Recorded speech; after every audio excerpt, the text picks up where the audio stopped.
Hello, hello, hello, and we are live. Welcome to episode 12 of Range 12 or 13. Actually, I can't remember. I'm having so much fun. It doesn't really matter, right? Of Range Woman, the variety show. I am your host, Lala Angela Wang. For those of you who don't know what Range Woman actually means, it just means women that are very capable of doing multiple habits, hobbies. Oh my God. Today, I'm getting so many tongue twistings. Oh, well, that's just part of being not alive. And really, I want to showcase amazing women who are able to flow in between their multiple passions, their multiple desires, their multiple responsibilities, and just all the things in life. And our guest today, Carlie Maree, oh my God, I am so excited. She is a true range woman, in my opinion. So this woman, she is like the queen of range woman. For me, it's like, oh my God, hail queen. She's a mom. She's an amazing partner. Her book, Soul Molds, was Wall Street Journal's best-selling book. So she's Wall Street Journal's best-selling author, a speaker. She calls herself an online educator, researcher, and she also hosts her own podcast. So without further ado, I would love to introduce you to Carlie Maree. And if throughout this interview you feel like joining in, having a conversation, comment below. And if you're watching the replay, #Range Woman. Hello, Carlie. Hello, love. What a beautiful introduction. I love it here already. Thank you. Oh, thank you. Now, we were talking about this dress that you're wearing, and it's quite a special dress, and you look really good in it. So tell me about this dress, where it comes from, what's the history, all of it.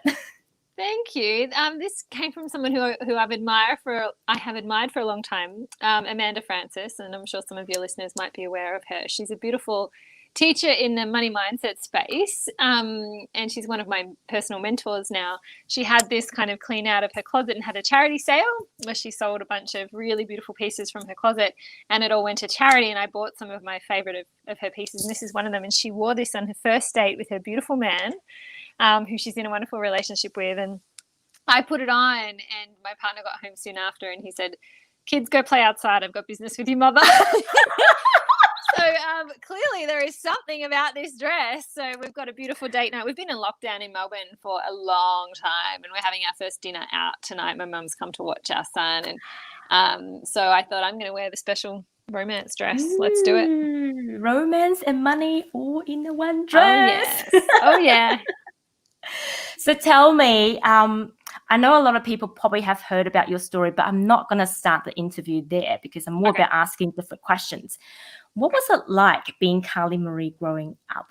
And what were some of your big dreams growing up? Yeah, so I was an ambitious child. I somehow knew that I was going to be the CEO of a company, yet never work in an office, which in the 80s and 90s was not an option. Right? We didn't have mobile phones and the internet and all of those things yet, but somehow I was convinced that was going to happen. I'm sure I was seeing the future. But I also said, I'm going to change the world.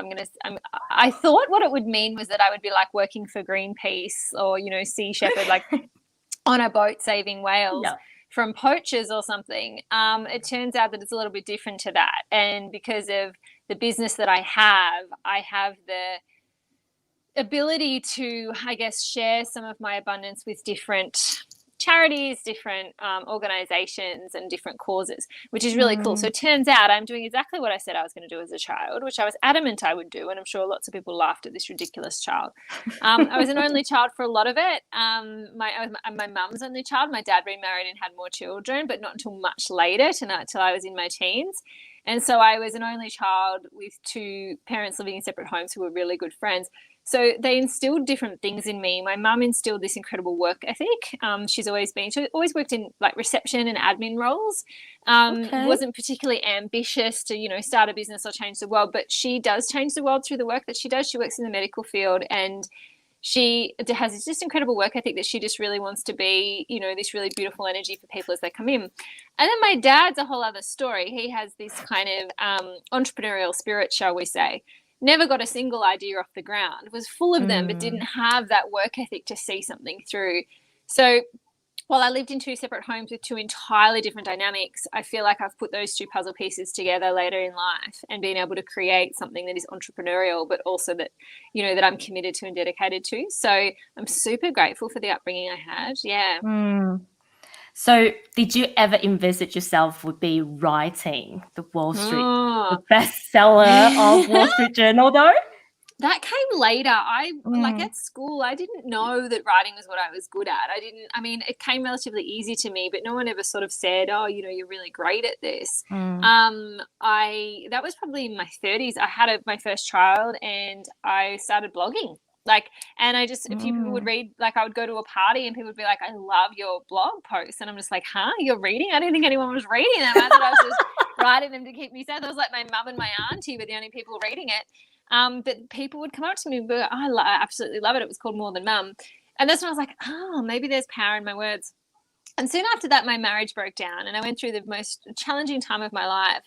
And writing became really therapeutic. Every different counsellor that I spoke to, whether it was a holistic counsellor or a clinical psychologist, they all said, write your feelings down. They all told me that. And so I started writing my feelings down. And through that process, I just discovered so much within myself, a lot of which I now teach. And writing a book was, I saw a psychic who told me I was going to write a book. And when she said it, it felt like complete and utter truth in my body. And I went off to uni and I studied writing and publishing. I got about a third of the way through that degree. And then I went, I don't want to wait. I just want to write a book now. And so I wrote the book and then had another baby and decided that uni was not a necessity. So that degree is on hold. And you know, to email my lecturers and say, hey, guess what? Look what happened. I wrote a bestseller. They're like, wow. Okay. Yes, I don't need that degree after all. Yeah, like, sorry, like maybe you don't actually need us. But I loved studying and I'll probably go back to it at some point. But at the moment, I'm choosing not to make space for it at this point. I'm working on my second book, which is probably 3/4 done. And I'm very eager to get it out because the next one is trying so hard to come through. And I'm like, just wait, let me get this one done. So your third one is trying to push through already? It's trying to come through, yeah. I've got like 6 different book titles in my mind. The beautiful thing is I know I can write a book in 3 months. So I know that I'll get them all out. Like, it's just creating space. And that's the thing for anything. And you talk about being a range woman, right, and having different things. You know, I homeschool my children, you know, I've got a lot of the things to manage in life that a lot of people do have. I'm really interested in taking care of my health and I want to have hobbies and all of that sort of stuff. So it's like, for me, it's not about prioritizing, it's about making space. And I know if I make space for the book will get written. All of them, they'll all get written. So it'll happen. Just give me time. I think that's what I love about you because when I was publishing my book last year, everyone's like, what? You wrote a book in 9 months? I'm like, yeah. How? And when I looked at you, I'm just like, oh my God, this is so exciting that there's other people out there that can actually pump books out just like that. And it's like what you said, you just have to make it a priority and make space for it. Yes, absolutely. It's not the sort of thing you'll go, I've got some spare time. Like, that doesn't happen. You make the space, right? One of my dear friends, Julie Tenner, her book's about to come out and highly recommend if anyone who wants to learn about feminine and masculine energy. You know, like a lot of us are really interested in that. And she's someone who has a really cool take on that and around relationships. And she wrote her book in a weekend, like in 3 days. She literally locked herself in her bedroom, had her husband look after the children and just deliver food. And she didn't come out until she'd written the thing. And apparently the book's really great. So I can't wait to read it. Yeah, I can feel the energy of that book and it feels amazing. Definitely. Yeah. Okay, so for those people who don't know who you are, because Carlie, I've been sort of following you since I signed up with Jana. So I've been stalking you for 6 months. So I kind of know your story. And I've also read your book, The Soul Mole, which is an amazing book, by the way. It's now a compulsory reading for all of my clients. Tell us, who is Carlie Maree? I know you've gone through, you know, life isn't always easy, but tell us who you are. What have you been through? What made you who you are right now? So I am fascinated by what I now call motivational intelligence. I am really, I suppose, have dedicated my life. It's my life's work to figure out what motivates people, what drives them, and what holds us back. And particularly feminine core beings, feminine core people. So most women and some men, to really massively generalize. But people who we ebb and flow and we cycle and we're up and down and we're all over the place. And society tells us that that's not great, right? And going through my journey of, you know, having boyfriends who told me I was crazy and having a husband who, like, you know, I guess disengaged from our marriage, and going through the roller coaster that is parenthood and then being a blended family. And then, you know, I had a surprise baby with my new boyfriend who was 20 years older than me, who was supposed to just be a fun fling because he was my boss, and that was kind of sexy. We had this sexy office romance. Then we got pregnant. It turns out he's the absolute man of my dreams. Like, we could not be happier. He's absolutely glorious.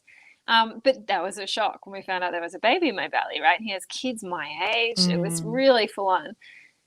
But looking back at all of that, looking back at what I suppose was driving me and what was in the way for me, I think that's really interesting information to look at. We have different motivators at different times, different things. Like sometimes we're motivated to rest, and sometimes we're motivated to take action. And sometimes what's driving us is a really level-headed way of thinking, and sometimes what's driving us is a really visionary way of thinking. And they're two different things, and they're all wonderful and glorious. And through kind of studying that, I just found this pattern, which you know, and or your clients know if they've read my book, is that I discovered this pattern in women. I say women because I'm using mainstream language, but feminine core people is what I'm talking about. And that just bloody well fascinates me. And the next chapter for that, and in fact the next book, is called The Genius Frequencies, which what I've kind of found is that in each of those energetic states, we can access a facet of our own genius. So in wild mode, it's our visionary genius. And in bear mode, it's our spiritual genius. In super mode, it's our logical genius. And in sparkle mode, it's our vibrational genius. And I think that a lot of this stuff is what's been missing from the coaching industry for those people who are like, I've done this person's program and this person's program and this person's program, and it's just not working. Like, it's just not sticking. Like, it sticks for a while, but I'm not consistent enough. I must be flaky. There must be something wrong with me. And my mission, I suppose, is to help people understand that there's nothing wrong there's nothing wrong with you at all. It's absolutely magical the way that you ebb and flow. It's exactly how it's supposed to be. And so that's kind of what I'm about. I call myself the master of motivational intelligence. So I'm a bit of a mad scientist. I just like to ask a lot of questions, which it sounds like you totally relate with, right? Like, just fascinated by life and people and how it all works. And I've made that my life's work, and I have such a good time doing it.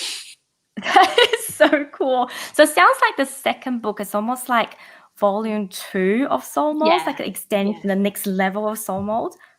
Oh my God. Yeah, so I'm writing Sorceress at the moment. So Sorceress is doing life like magic. So it's basically Soul Modes is knitted in, because I can't really talk about anything without Soul Modes being knitted in, because it's such a huge part of my life. So it's knitted through, but it's where I basically bring in a lot of my personal development concepts that I teach, that I've learned, that I love. So it's where we talk a little bit about manifestation and things like that. And basically some big mindset shifts you can make and some tools you can use to do life like magic, and to call in the things that you desire and to work with desire rather than discomfort and those sort of things. So Sorceress is next. That's the one I've nearly finished. And then after that will be the Genius Frequencies. And that's for those visionary leaders, right? It's for those people that are like, I am here to change the world. Help me hack my own systems. And that'll be book 3. Can you just quickly write all of them? I know. I feel the same read them all. Yes, I would love to. If I could just kind of like download them from my brain into the computer. Working on that. Hi, darling. My lover is home. Oh. Yes. Yeah, so it's coming. Hopefully over the Christmas period I can sort of start banging out the next one while the previous one gets edited and proofread. That is so exciting. I know you also coach people to write books as well. Yeah. So and I have a lot of friends that always say to me, I want to write a book. Yeah. What's your number one advice for anyone who wants to write their first book? There's a bit of pre-work that I recommend doing. A lot of people are like, I'm going to write my book, so I'm just going to sit and I'm just going to let myself just kind of like stream it out, and I'm just going to like see what comes out. And then what happens is they end up with 50 pages of stuff, of words, and they're like, I now don't know what to do with this. I don't know how to turn this into a book. And so there's a bit of pre-work that I recommend for people. There's 7 steps that I recommend. But one of them, a really important one, is to create an outline and be like, what do I want this book to achieve? And then basically go and create a file, like whether it's a Word document or whatever, a file for each section of the book. So create introduction, dedications, whether you want to have a foreword or whatever, and then all the chapters, and give the chapters a name. Because then what happens is if you get this download on a particular piece that you want to talk about, but you don't know yet sort of where it goes in the book, it's tricky to kind of piece that together. So what I did was I create for Sorceress and for Soulmates as well. I created a file for each chapter. I gave it a name, and of course it evolved later, right? But it gave me a skeleton to start working with. So then if I have a chapter on wealth and I get this download on wealth, I can just open that file and just write about wealth. And then I'm only working with 2,000 or 3,000 words trying to get it, like I'm going to move it around like puzzle pieces.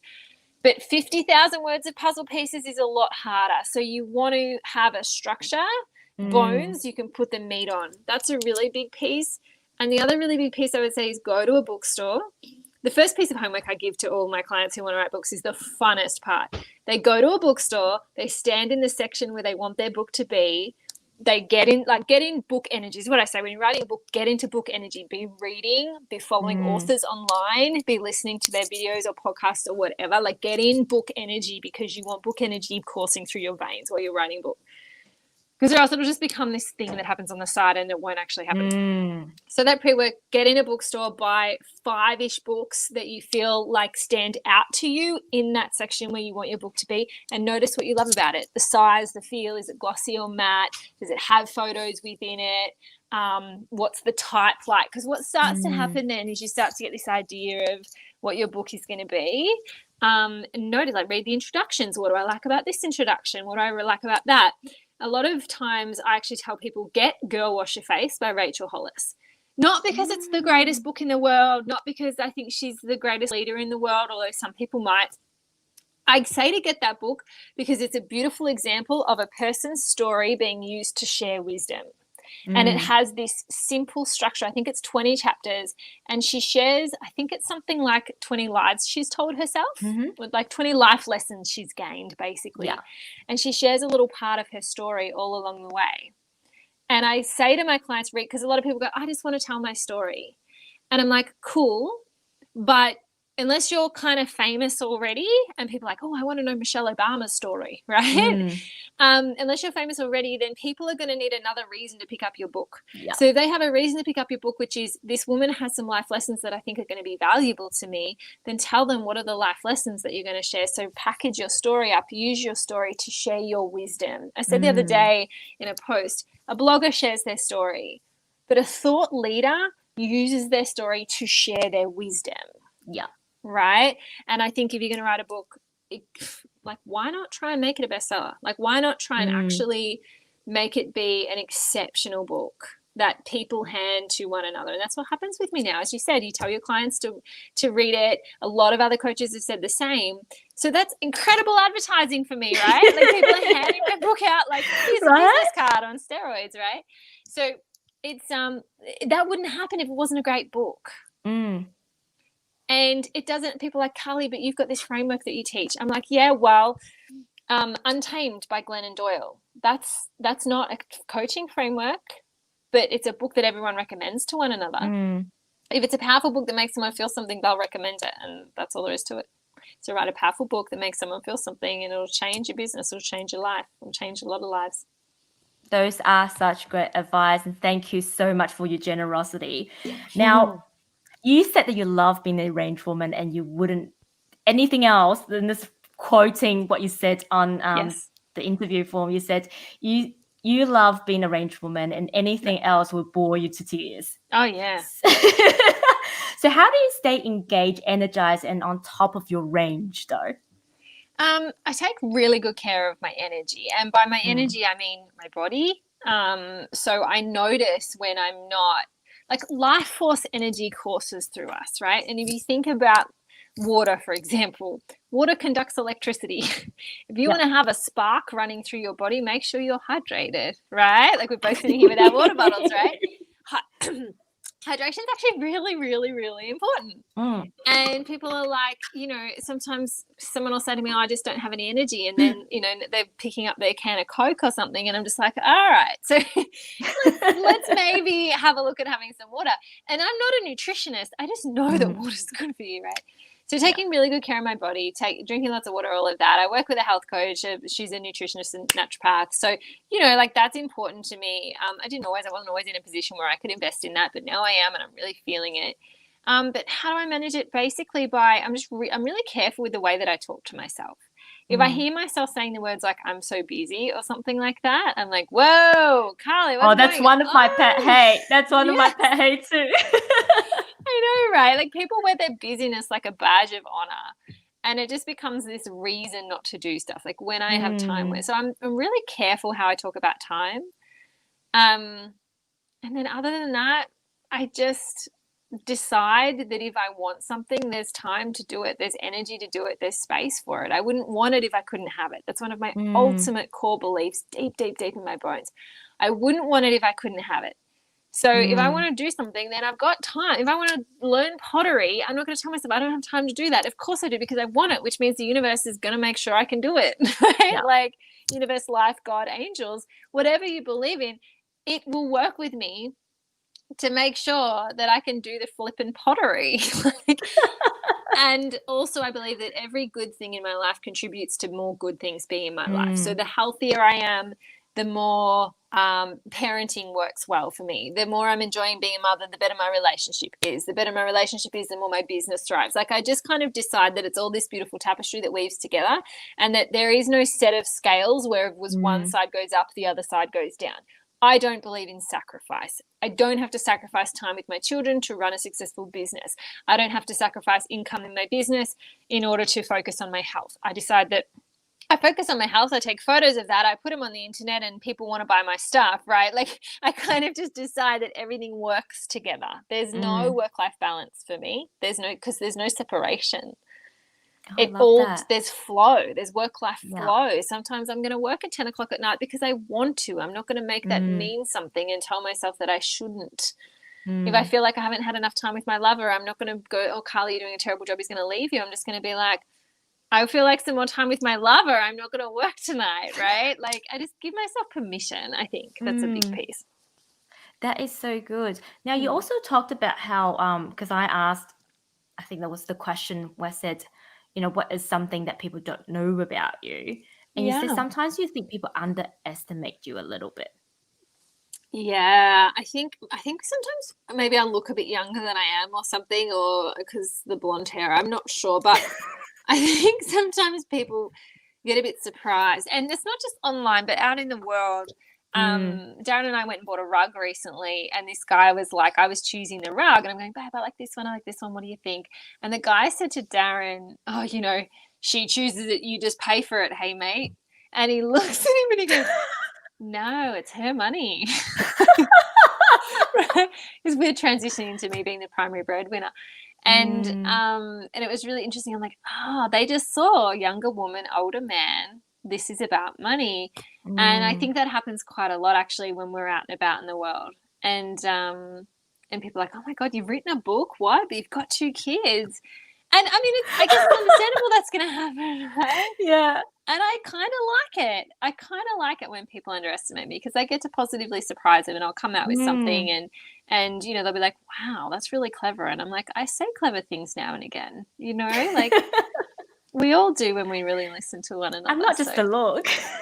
Yeah, not just a pretty face that probably has food smeared on it from my 3-year-old. Oh, it's so interesting because today, obviously I work in construction, and quite often you think it's the blonde, I think it's the Asian genes. People look at me, they'll be like, oh yeah, she's just, a young chick that's just happened to be in construction. And so often I sit in meetings and people are like, oh, you actually have a thought process and you've actually done this.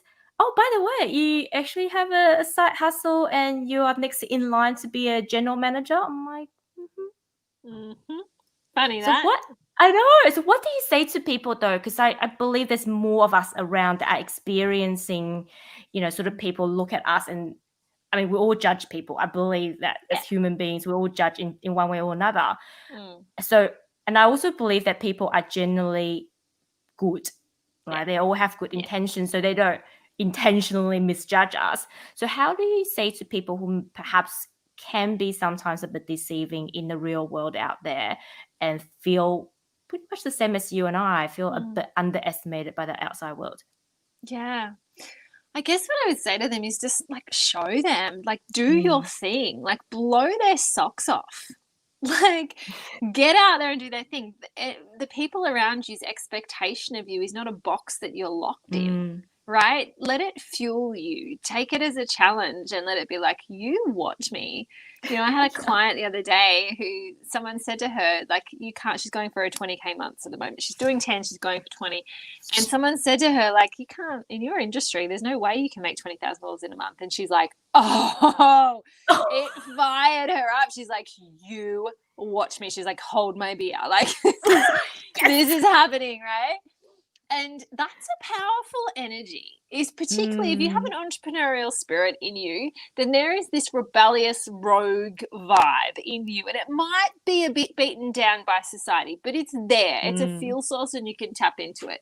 So tap into that fuel source. Just like blow the damn socks off, because there will be a lot of people that will look to you and be like, oh, wow, like you are a vision board for other people. We all get to be a vision board, a living, breathing vision board for one another. So be that, be the proof to people younger than you, or people, anybody really, you know, people older than me or whatever who are like, Carlie, like you're blowing my mind. So blow their minds. Like just, it's fun. It's so fun looking at their shocked faces when they're like, you make how much? You do what? How many, what? Like, yeah, yes, I do those things. Would you like to know how? I'm happy to share, right? we can be like generous about it. We don't have to get cocky about it, but also you can be super proud, and that's awesome. I think it's more like, you know, our society has kind of trained us, and this is like obviously to do with our really old brain, that there's a certain box that we're expecting people to fit in, not so much because we think that's how things should be, but it's more if I can't do it in order for me to feel safe, maybe I'm just going to suggest that you should do this too. And I think that's something that I am so inspired to sort of show other women, and I believe you are too, to, like you said, prove them wrong, but in a very kind and compassionate way. It's not like the kind of like, you know, F you, I'm just going to sort of bust through the wall. But it's like, I'm going to be me and I'm going to prove you wrong. And how great is it to be the underdog that comes out and surprise the world? I just love it. So throughout our conversations and through watching you, I know you're also very spiritual. How does your spirituality and your connection to universe, God, angels, whatever you want to call them, helps you with your business, but also helps you with your life in general? Yeah, I think for me, I guess it comes down to intuition in a way, because I feel guided. I feel like I'm guided, which means I feel like I'm taken care of. And it's not because, you know, some face in the clouds comes and goes, hey, Carlie, this is what you should do. It's not like in the movies. It's like I just will get, you know, an idea drop in. And I guess this is how I see it, is that I'm here for a reason. We all are. Everyone exists for a reason. Everyone's got like a mission, or probably a whole bunch of things to do, like purpose, right? We've all got a purpose. We've all got a bunch of things that feel purposeful to us. And I believe that we are guided by the universe, life, God, etc., to do what we're here to do. And one of the ways that we are driven, this comes back to motivational intelligence, right? One of the ways that we are driven, what drives us, is desire. Desire is a very powerful driver. So if you have a desire to live in a particular place, or you have a desire to, I don't know, have a certain level of income, for example, then I believe that kind of comes from the universe. And Amanda Frances has this beautiful teaching that really changed everything for me, and that is that your desires are divine guidance. And if you want it, this is how I've interpreted that, is if you want it, the universe wants you to have it. So you wouldn't want it if you couldn't have it. You deserve it because you desire it. It's what's meant for you. So I kind of tune into like, what are my desires? What do I want? And then I let that fuel me. And then when I guess it's almost like when I get myself to accept in my body and feel in my body, yes, I'm willing to bring this desire into my body and really feel it. I'm not going to fight it, be like, no, I can't have that. I'm going to really be like, yes, I want a 6-figure month, or yes, I want 5 new clients, or whatever. When I go, yes, I'm allowed to have that. That feels good in my body. I'm not going to reject that. Then what happens is it is closely followed by brilliant ideas of how to bring those things to life, right? And when I allow enough clear space up here in my head, like headspace is probably more important than time or energy or anything else. Your headspace is very, very important and sacred. But when we fill it up with worries about what this person thinks and what's going to happen if I do that and blah, blah, blah, blah, blah, right, going up in our heads, when that's going on, there's no space for it to drop into. You can't hear the universe if you don't allow a bit of silence now and again up here. So for me, that's probably one of the things that I've gotten pretty good at, is allowing nothingness to be happening up in my mind, and working with my soul modes is really powerful for that, working with bear mode and sparkle mode, because we get a bit less thinky. And allowing that to be this beautiful white space for the universe to be like, hey, Carlie, make a program called Icon. Hey, Carlie, write a book called The Genius Frequencies. Hey, Carlie, write a post on this. And taking it all as guidance, because when I take it as guidance, I don't second guess it as much. I'm not like, oh, what should I do this? Well, the universe said to do it, so I'm bloody well going to do it, because it's all coming from desire, and desire is different to, you know, cravings and stuff. It's not like, oh, the universe says I should have chocolate, right? But sometimes it does, right? Maybe. But it's knowing the difference between like a surface level craving or filling a void or something. You know, there are some people that desire to hurt people. Like, that's not a desire, that's damage. Like, that's trauma. That's not a desire. I think learning what desire actually is, it's like that soul deep, this is what's meant for me. It's that. So learning that feeling and then going, okay, I'm willing to be guided by that.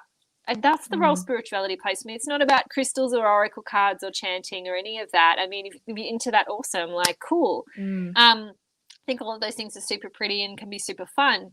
For me, my spiritual practice is just like going to the beach and clearing my head and maybe writing in my journal, those kind of things. Anything that connects me to my voice, my inner voice, my soul, that's spiritual work for me.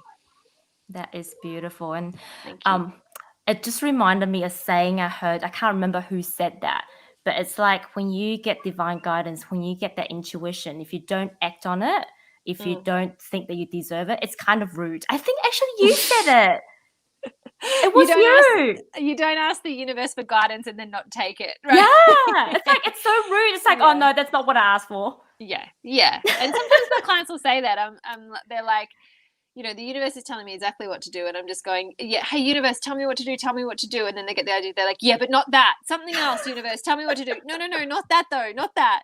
Something else. The universe is like, no, man, this is what you got to do. So you can fight it as long as you like, right? But those results you're looking for ain't coming until you do the thing that you goddamn know you need to do, right? Yeah, it's good times. But it's all designed to make us grow, right? Like when I was like, I remember sitting on the beach and going, I'm meant to live by water. I am meant to sit in my home and see water. I just know that. I can feel it. That was a soul deep desire. I'm sitting here right now. There's a beautiful body of water to my right. Like, you know, we fish in it. It's glorious. So I just knew. And at the time, there's no way we could afford to live in a place with a view. We were a couple of houses back from the beach, but we didn't have the view. And so I just knew, and I got this sense, I'm like, okay, all right, I'm going to do it. It's what's meant for me. I'm going to do it. And I just got this download. Well, then, and I said the words out aloud, well, then you better write a bestseller, Carlie. And what did I do? And where do I live now, right? It's like if I just accepted that desire into my body, and then immediately the guidance came. And the guidance doesn't always come immediately. Sometimes it's a couple of days later. But usually it'll sneak up on me when I'm like in the car or the shower or like putting my son to bed, often when there's no pen around to write anything down. But I've learned to keep notebooks handy most of the time. And a pen. Yes. Or something I can voice record into, yeah. So finally, the most important question, how do people work with you and where can we find you? Yeah, well, my podcast is called Go Hack Yourself. If you're a Facebook or Instagram lover, I'm on both of those. I have a bunch of offerings. I've got some, lower cost little online programs, and I've got some higher end masterminds and one-on-one. Just come find me and you'll get a feel for the vibes. But yeah, my podcast is probably a pretty cool place to go because I put some of my favorite live streams on there and also some meditations and visualizations and stuff. But ultimately, the place where I tend to send everyone is the book. Go read the book. And then you'll know whether you want to hang out in my online space or not. And it's a pretty sweet short little read with jam-packed with value. That's all I can say. Yeah, it's like a one weekend read. I kept it nice and simple. Yeah. There's no excuse, not that you haven't got time. There's no excuse. Well, Carlie, I had such a good time. I know it's date night, so I really don't want to hang on to you for too much longer. I'm gonna hang you back to your beautiful lover. Enjoy your dress and dinner. Thank you so much once again for coming on board. So much gratitude. Thank you. And for all of you that are watching,